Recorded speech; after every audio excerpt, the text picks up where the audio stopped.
Hello दोस्तों, क्या हाल है। तारीख आज 24 अगस्त 2025, दिन संडे रविवार हो गया। हिंदी तिथि भाद्रपद महीना शुक्ल पक्ष के प्रतिपदा यानी एकम। और आइए बात करते हैं आज मुख्य समाचार में। देश भर की तमाम बड़ी खबरों पर नजर डालते हैं। देखिए पहली खबर, 29 अगस्त से अमेरिका जाने वाले पार्सल की आवाजाही रोकेगा भारतीय डाक विभाग। भारत अमेरिका के बीच जो टैरिफ विवाद चल रहा है, इस बीच इंडिया पोस्ट की तरफ से बड़ा फैसला लिया गया है, जिसके तहत 25 अगस्त से ही अमेरिका के लिए भारतीय डाक सेवाएं सस्पेंड रहेगी। सिर्फ 8,700 रुपये तक के डॉक्यूमेंट और गिफ्ट भेजे जा सकेंगे $100 तक के। अमेरिकी टैरिफ की वजह से यह फैसला लिया गया है। 25 तारीख से ही तो डाक सेवाएं सस्पेंड हो जाएगी। इसके अलावा 29 अगस्त से अमेरिका जाने वाले सभी अंतर्राष्ट्रीय डाक सामानों पर एक तरह का विशेष शुल्क देना होगा। International emergency economic power act IEPA tariff structure के अनुसार कस्टम ड्यूटी देनी होगी, चाहे उन सामानों की कीमत कितनी भी हो। हालांकि सिर्फ $1 तक की कीमत वाले गिफ्ट आइटम्स को ड्यूटी पर छूट मिलती रहेगी। यह सरकार की तरफ से इस संबंध में प्रेस नोट जारी किया गया, देख सकते हैं आप।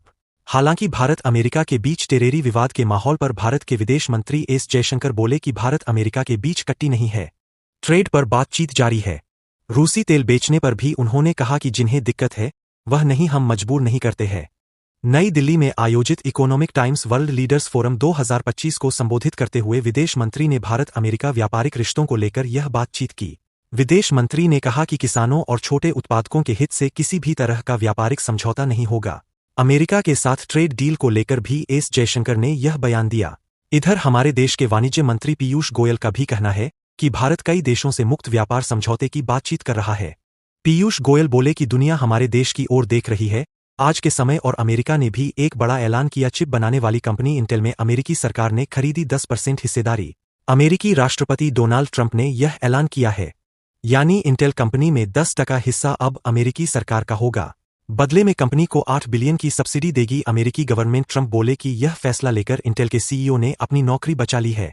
और इधर भारत चीन के रिश्तों पर भी खबर आ रही। इंडिया चाइना के बीच लिपू लेक दर्रे से रुपये और युवान में होगा व्यापार। पहले सामान के बदले सामान का लेन देन होता था, अब यहाँ मनी में आपको पता होगा। भारत दौरे पर आए चीनी विदेश मंत्री ने हमारे विदेश मंत्री एस जयशंकर से मुलाकात की थी और इस दरमियान भारत चाइना के बीच कई अहम समझौतों को लेकर बातचीत हुई।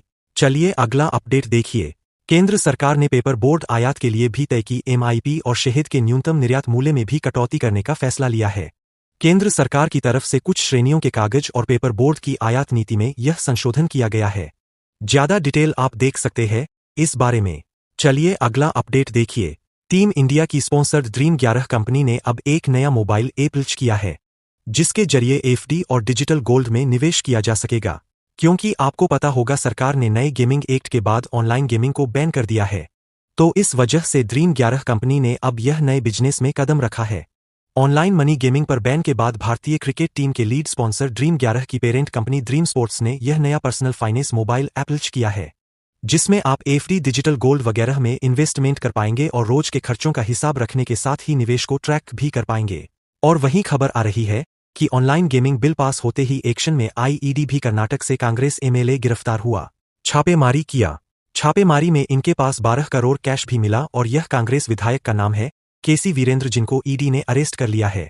यह गोवा में 5 कसिनो के मालिक है, मतलब गेमिंग, गैम्बलिंग वगैरह इसी तरह के काम करते हैं। इन पर अवैध ऑनलाइन और ऑफलाइन सट्टेबाजी का भी आरोप है। यह देख सकते हैं आप, ED के द्वारा जब्त की गई धनराशि भी है। इनके पास से कई अन्य कंट्रियों की करेंसी भी बरामद हुई है। चलिए अगला अपडेट देखिए दोस्तों। बीते दिन नेशनल स्पेस डे के मौके पर देश के प्रधानमंत्री नरेंद्र मोदी बोले कि हम एस्ट्रोनॉट पुल बना रहे हैं, युवा भी इससे जुड़े। उन्होंने कहा कि आज देश में 350 से भी ज्यादा स्पेस स्टार्टअप्स है। वहीं PM ने देश के आगे के प्लान को लेकर भी बातचीत करते हुए बताया कि 100 देशों को EV का निर्यात कर रहे हैं। मेड इन इंडिया चिप का निर्माण भी जल्दी होने वाला है। प्रधानमंत्री नरेंद्र मोदी अगले कुछ सालों को लेकर भारत का लक्ष्य बताया।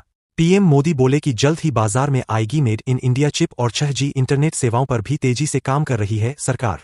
और वही भारत के स्पेस मिशन को लेकर इसरो का भी कहना है कि अगले 15 सालों में 100 से ज्यादा सैटेलाइट लॉन्च करेगा भारत। इसरो ने भी अपनी आगामी योजनाओं का खाका तैयार किया। नेशनल स्पेस डे के मौके पर इसरो प्रमुख बोले, विकसित भारत 2047 में हम भी योगदान देंगे। 2015 से लेकर 2025 में लॉन्च विरोध जताते हुए कहा कि यह एक तरह का तुगल की फरमान है। सरकार लोगों को वोट देने से रोकना चाहती है।